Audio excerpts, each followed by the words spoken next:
بسم اللہ الرحمن الرحیم۔ جیسا کہ ہم سب کو معلوم ہے کہ رمضان رحمتوں اور برکتوں کا مہینہ ہے۔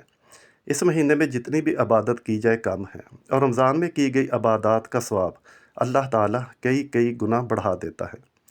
آج اس ویڈیو میں بات کریں گے پہلے روزے کے چند وظائف کی۔ چھوٹے چھوٹے وظائف ہیں، اگر انسان کر لے تو اس کے بے حد فائدے ہیں۔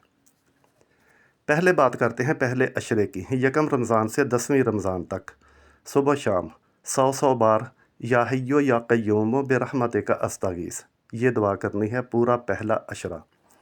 اب آتے ہیں پہلے روزے کی طرف، تو بعد نماز فجر اللہ تعالیٰ کا اسم مبارک یا رحیمو 133 بار، بعد نماز ظہر اسم مبارک یا کریمو 133 بار، اور بعد نماز عصر اسم مبارک یا رزاق 200 بار، بعد نماز مغرب سورہ فاتحہ 40 بار، اور بعد نماز عشاء سورہ العمران کی آیت نمبر 26 33 بار پڑھیں، انشاءاللہ فائدہ ہوگا۔